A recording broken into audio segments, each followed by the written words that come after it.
6절까지만 볼까요? 우리 6절까지만 보십시오. 6절까지. 옛적에 제가 보겠습니다. 옛적에 선자들을 통하여 여러 부분과 여러 모양으로 우리 조상들에게 말씀하신 하나님이 이 모든 날 마지막에는 아들을 통하여 우리에게 말씀하셨으니 이 아들을 만유의 상속자로 세우시고 또 그로 말미암아 모든 세계를 지으셨느니라. 이는 하나님의 영광의 광채시요 그 본체의 형상이시라.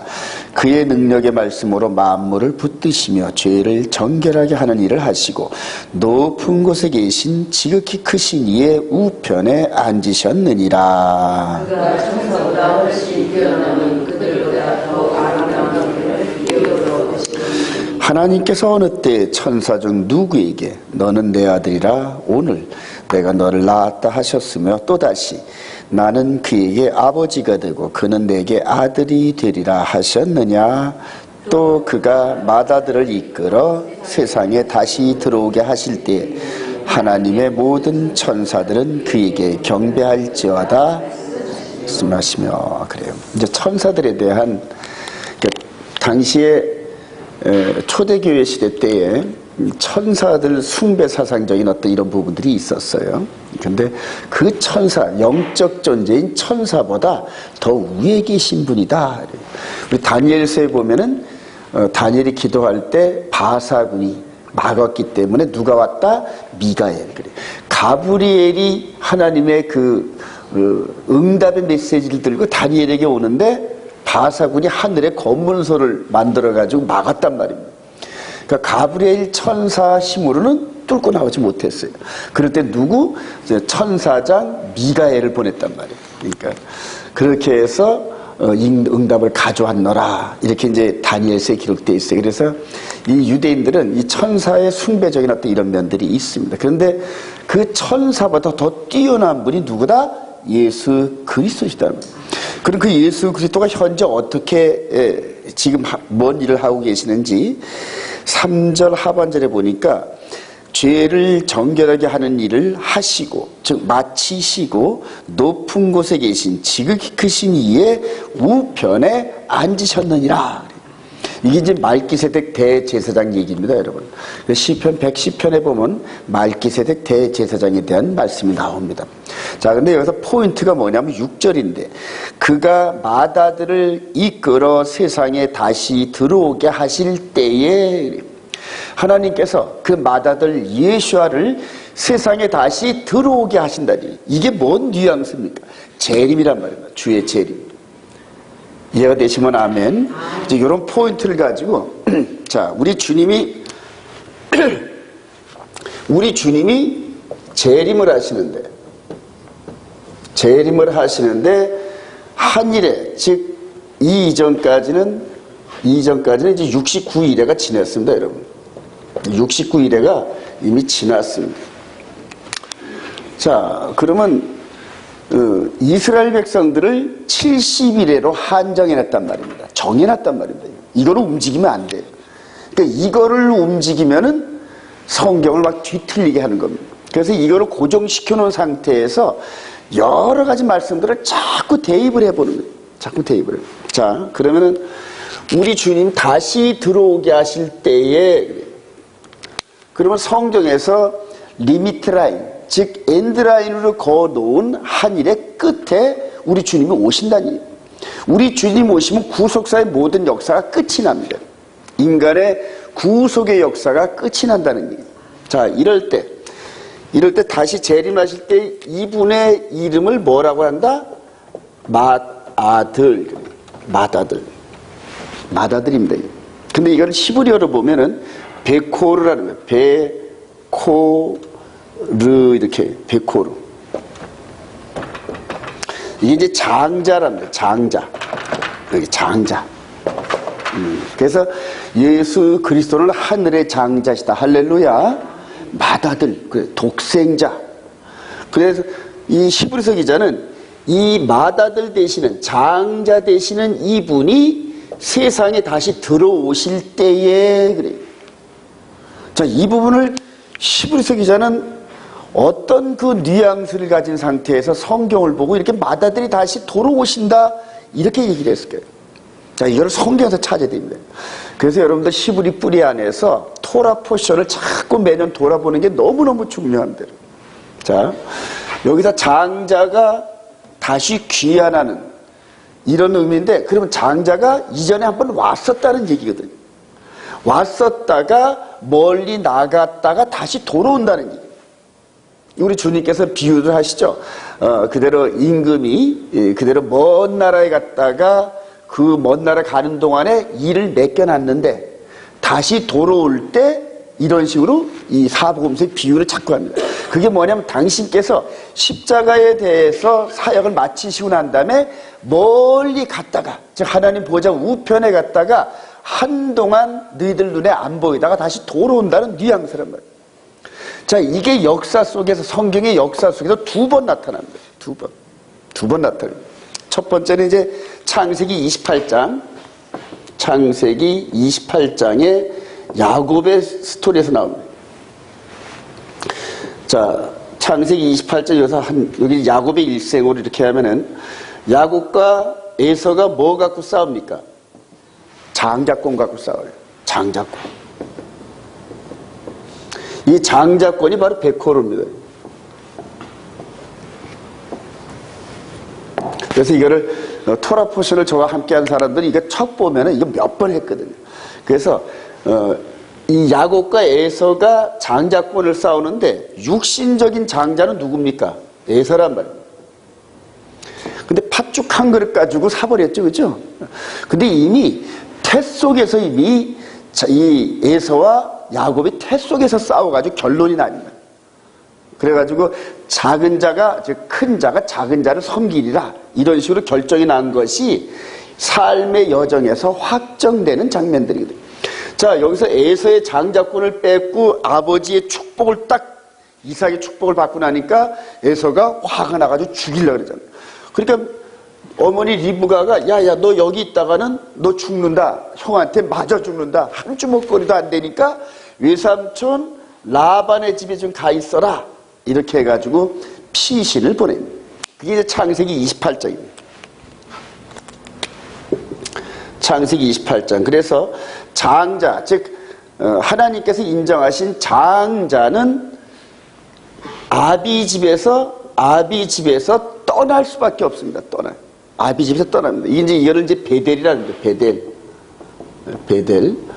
출발 지점이 어딥니까? 베델이죠, 그죠? 베델에 가서 돌베개 잠자고 신세 한탄하고 있는데 사닥다리를 통하여 하늘에서 천사가 쫙 내려오더니, 이런 식으로 해가지고 창세기 28장에서 야곱아 두려워하지 말라, 내가 너와 함께하리라, 네가 이방 생활을 끝나고 돌아올 때까지 내가 너와 함께하리라, 이렇게 돼 베델에서 나타나시니까 거기에다가 소원을 하죠. 소원을 해가지고 내가 무사히 돌아오면은 여기다가 내가 기름을 붓고 11조를 바치겠나이다, 이런 얘기했어요. 자, 이렇게 해서 장자가 된, 즉 아비 이삭으로부터 장자권의 축복을 받고 이방 지역 외삼촌 라반의 집에 가서 14년 동안 뭐 합니까? 아내 몸값 지불합니다. 맨 처음에 라헬인 줄 알았더니 뇌가 나타나고, 그래서 둘 합해가지고 14년 동안 죽어라고 신부값을 지불하죠. 그래서 신부값. 그리고 나머지 6년 동안은 이제 품값 정식으로 고용계약을 맺고 외삼촌 라반과 함께 했는데 몇 번이나 사기 맞았다? 10번이나 사기 맞았다. 그러니까 5년 동안 봄, 가을로 결산할 때마다 사기를 맞아가지고 아주 빈털털이었는데 마지막 1년 동안에 하나님께서 그냥 그 색 있는 이 알룩달룩한 이런 염소 양을 산더미처럼 낳게 해가지고 이 돌아오는 장면 여러분 기억나세요? 근데 이걸 단편적으로 이제 한 사람들이 이게 잘 안 돼요. 근데 이거를 시리즈로 쫙 묶어서 한 사람들은, 그래서 토라포션이 중요한 겁니다. 자, 그렇게 해서 이 장자가 몇 년 만에 돌아온다? 21년 만에 돌아옵니다.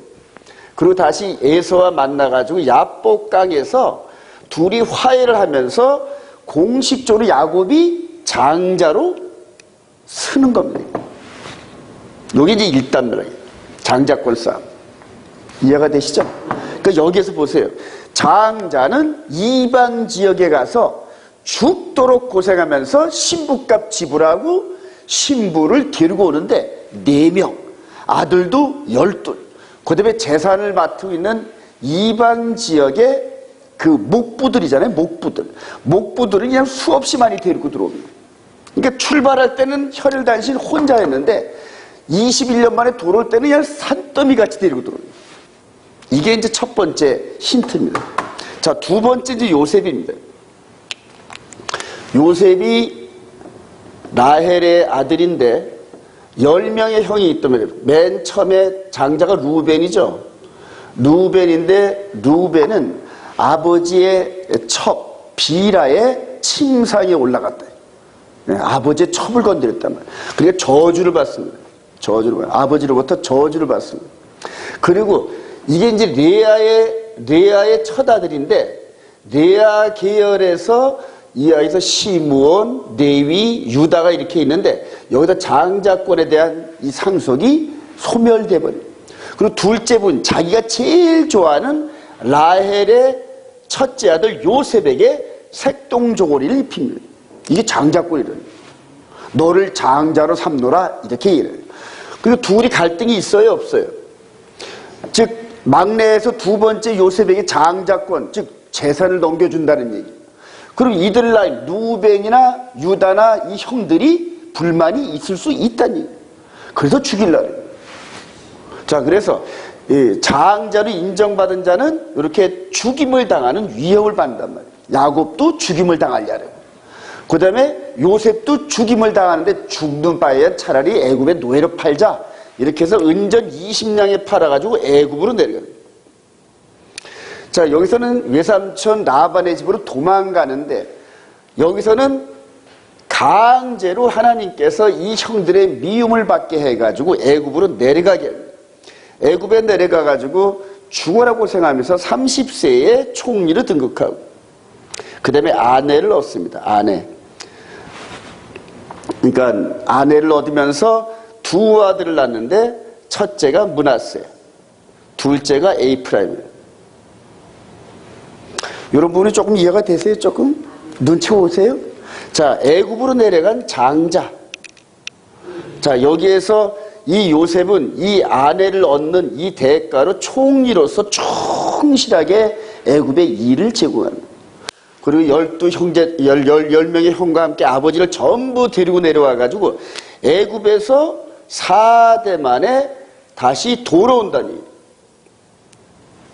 자, 돌아올 때 이 요셉의 장자인 에이프라임의 지파인 여호수아를 통하여서 가나안 정복 전쟁이 벌어지죠.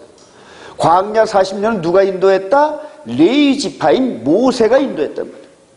자, 그런데 가나안 땅에 들어갈 때는 장자권자인 에이프라임의 후손인 여호수아를 통하여서 요단강을 건너가고 가나안 땅을 회복하는 그런 장자권 싸움이 벌어집니다. 여기서도 마찬가지죠. 에서와 야곱이 만나서 야복강에서 장자로 인정받는 이 싸움이 끝나고 여기서도 마찬가지. 그래서 장자된 그 라인은 항상 이방 지역에 가서 몸값으로 아내 몸값을 지불하고 아내들을 많이 데려오는 이런 부분들. 자, 여기서는 70명이 내려갔죠. 애굽에 70명이 내렸는데 4대 만에 장정만 60만. 여기서도 야곱이 21년 만에 아내와 자녀들을 많이 이끌고 돌아오는 이런 장면. 출애굽하는 이런 과정도 이렇게 해서 70명으로 애굽에다가 이스라엘 족속을 심고 12지파를 심고 4대 만에 모세를 통하여 출애굽시킬 때는 장정만 60만. 패턴이 이해가 되십니까, 여러분? 이게 장자, 이게 장자란 백호라는 거예요. 자, 그리고 이제 여기서 성경이 장자라는 겁니다. 조금 이해가 되세요? 자, 그러면 우리 주님께서 한일의 때 여기서 침례를 받으시면서, 물론 이전에 30년 동안은 공생의 이런 부분이 없어서 이 69일의 역사 속에 파묻혀버립니다. 자, 그런데 3년 반 동안 42달 동안의 이 사역은 창세 이후로 아담 이후로 여자의 후손의 이런 발 뒤꿈치 상하는 아주 엑기스 사역이란 말이에요. 42달 동안 이전에 있었던 모든 말씀들을 여기서 다 응하게 하셔요. 전부 응하게 하셔요. 예언이 응하고 죄와 허물이 사라지고 영원한 의가 드러나면서 한 일의 중반에 십자가에서 죽임을 당하십니다. 자, 여기서 죽임을 당하시고 피를 흘렸는데 이 피가 무슨 값입니까? 저와 여러분들의 죄값, 이런데 사실은 신부값이란 말입니다. 즉 바람나서 에덴 동산에서 마귀와 짝짝꿍해서 도망 나온 인간들, 즉 에덴 동산에서 저와 여러분들이 신부였단 말입니다. 여러분, 아담과 하와가 언약을 맺었다는 건 뭐냐면 하나님과 언약을 맺었다는 건 신부로서의 언약이란 말이에요. 자, 이래서 바람난 그 아내를 되찾아오는데 피값으로 지불했는데 이런 힌트가 어디서 나온다? 호세아서에서 나오잖아요. 호세 선지자가 바람난 고멜인가요? 바람나고 도망가면 또 다시 데리고 또 다시 데리고 나중에는 내가 너를 사랑하니까 다시는 도망가지 말아줘. 배알도 없어. 그런데 그게 하나님이 이렇게 시키셨단 말이에요. 호세한테. 왜냐면 하나님이 이스라엘을 이렇게 사랑한단 말이에요.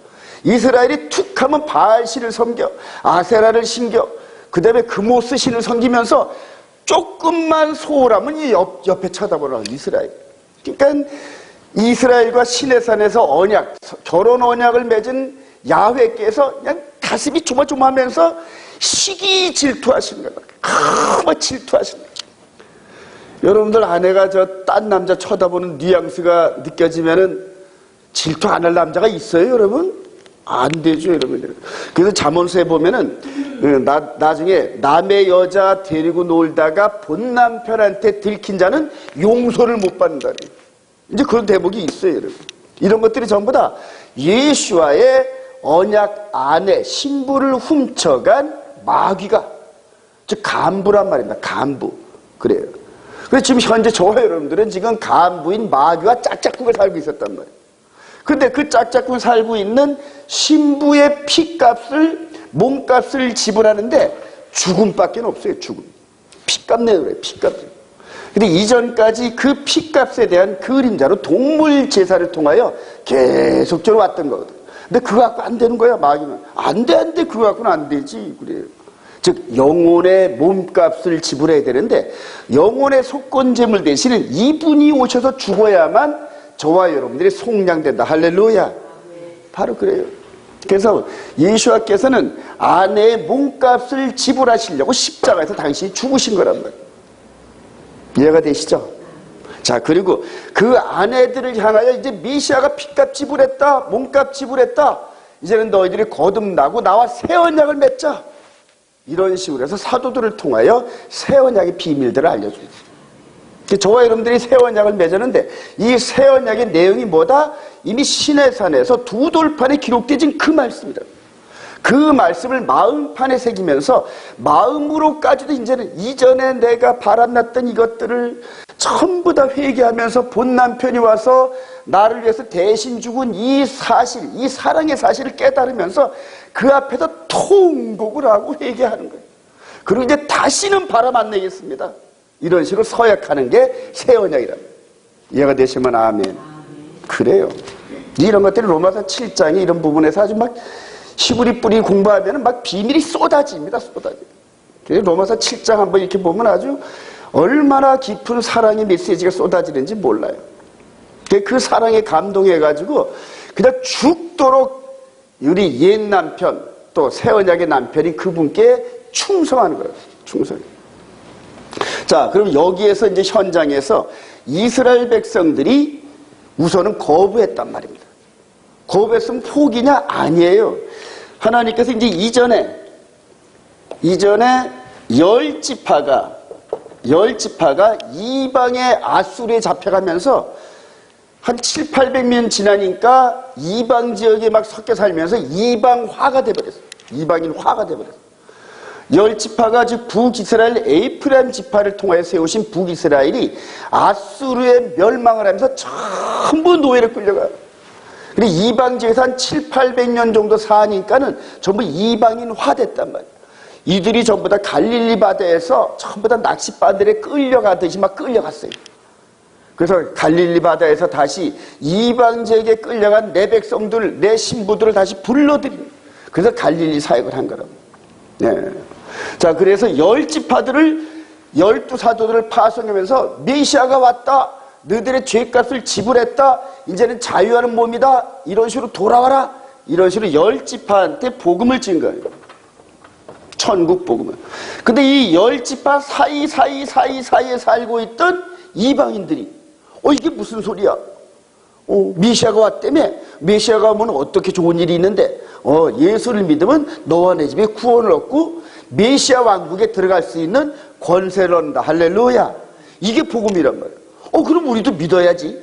이런 식으로 해서 이방인도 믿고, 그 다음에 10지파 되는 후손들도 믿는데, 이게 우리 눈으로는 누가 이스라엘인지 누가 이방인인지 구분이 안 돼요.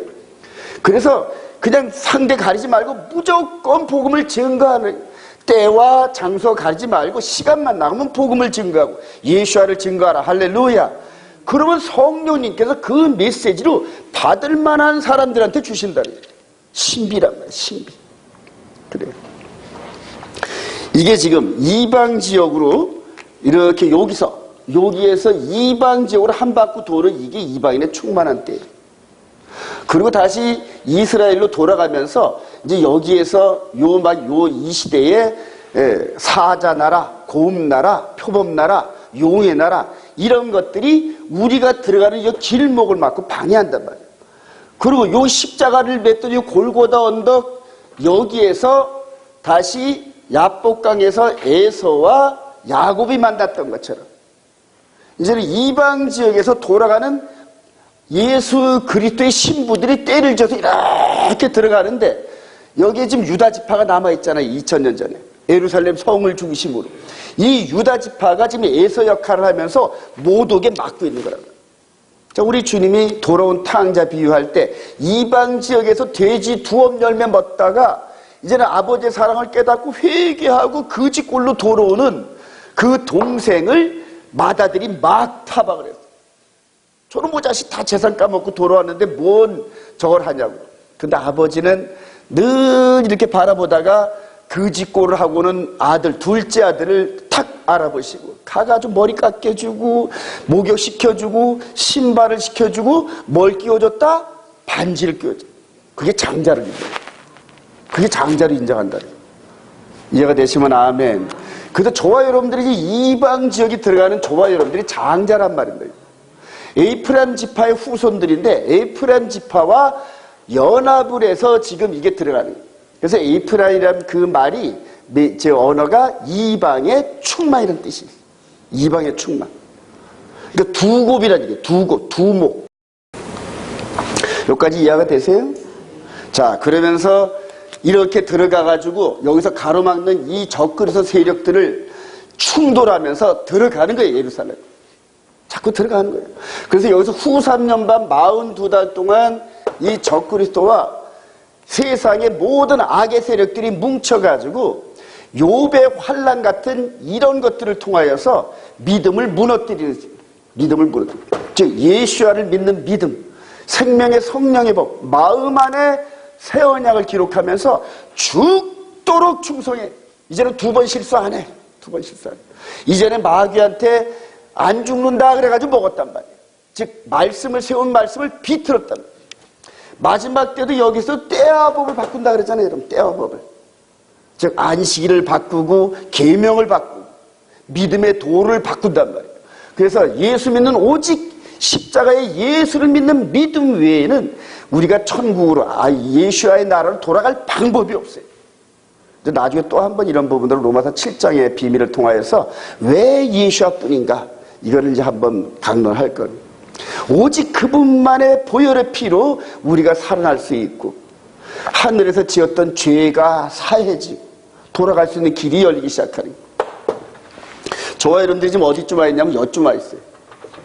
십자가 사건이 있었던 골고다 언덕으로 해서 한 바퀴 삐 돌아서 여기까지 가 있던 거예요. 나머지는 길에서 전부 다 지금 다 붙잡혀가지고 전부 다 거의 다 마귀한테 붙잡혀서 지금 나고병들이 다 돼 있어요. 그러나 연어가 치고 올라가잖아요. 연어가 그냥 뭐 곰이 있어도 뚫고 올라가고 잡혀먹는 먹는다. 맨 끝에까지 올라가가지고 알을 이렇게 산란하는 그런 모습이 있잖아요.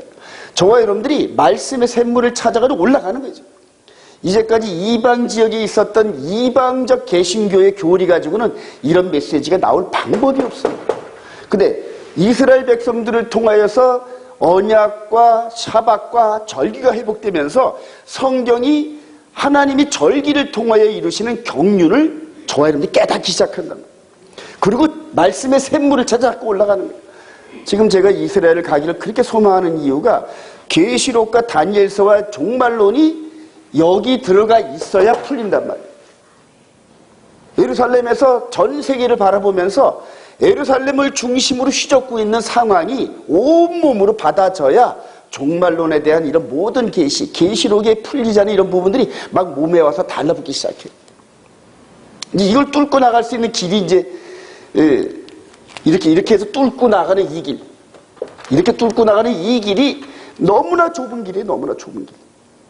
수없이 많은 마치 연어가 올라가면서 덫을 치고 그물을 치고 그다음에 곰이 들어오고 뭐 이런 식으로 해서 막 그 장애물을 뚫고 올라가는 그거와 똑같습니다.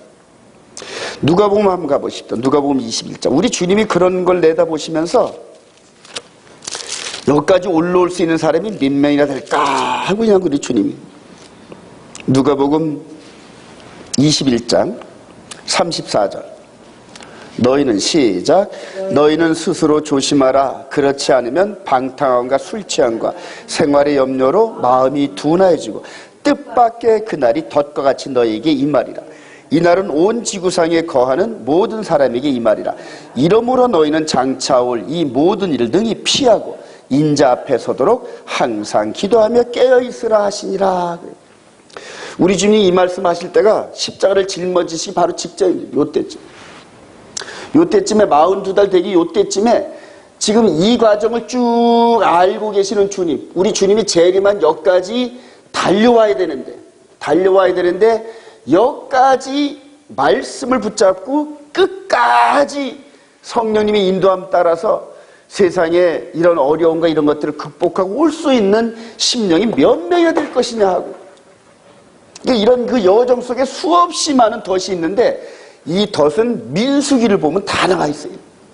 민수기에 광야 40년 동안의 여정에 30몇 명의 주변에 있는 왕들이 모세를 통한 가나안 출애굽 백성들을 미혹하고 공격하고 넘어뜨리고 속이고 이런 식으로. 그래서 이런 과정들을 공부하려면 토라 포션 따라서 민수기도 공부하고 신명기도 공부하고 여호수아도 보고 그런 것들을 깊이 읽으면서 묵상하면서 말씀을 순정하다 보면은 성령님께서 해석의 DNA를 막 부어주셔요. 그러니까 이 과거에 있었던 이 사건을 통하여 미래에 되어질 일들을 능히 깨닫게 하신단 말이에요. 이게 마지막 종말론을 이해하는 첩경인데, 제가 다른 종말론 학자들 이런 분들을 폄하하는 건 아니에요. 그분들도 나름대로 열심히 합니다. 열심히 하고 자기가 갖고 있는 모든 역량을 동원해서 어떻게든지 알리려고 하는데 기본 스펙트럼을 벗어나다. 기본 스펙트럼. 그래서 재림교도 그렇고 세대주의도 그렇고 전부 다 기본 스펙트럼을 벗어나가지고 해석을 해서 안 맞습니다. 안 맞아요. 사랑하시는 여러분들, 이런 식으로 해서 한번 구약과 신약과 이런 종말로 이런 것들을 여러분들 이렇게 이런 것들을 제가 강의한 걸 리마인드 하면서 제가 혹시 빠뜨리고 부족한 부분이 있으면은 이런 부분은 이러면 어떨까 하고 여러분들이 좀 이렇게 소스를 제공해 주셨으면 좋겠어요. 그냥 들으시면 하고 막 그런 게 아니라 여러분들이 깨닫는 또 지혜가 또 있어요. 그래서 이런 부분들은 이렇게 칸을 채우면 어떨까요 하면서 한번 이렇게 제안도 하시고, 앞으로 이런 종말론 이 부분이 대충 이렇게 마무리가 잘 되면은 세미나를 통하여서 많은 사람들에게 제가 오픈을 하려고 합니다. 아직까지는 오픈하기에는 아직까지 다듬어지질 않았어요. 다듬어지질 않은 상태에서 저도 지금 달려가는 중입니다. 여기 앞에서 매일 와가지고 한두 시간씩 새벽 기도하기 전에 기도하는 이유가 오늘 일용할 양식을 부소서 하고 매일매일 기도하는 거예요. 대략 준비는 돼 있지만은 여러분들이 이해할 만한 귀한 성령의 인도함 받는 메시지를 달라고 기도하는데 이런 부분들이 강의하면서 자꾸만 나와요. 자꾸 강의하면서 도중에. 함께 저와 여러분들이 힘써서 종말론을 헤쳐나가기를 주님의 이름으로 축원드립니다.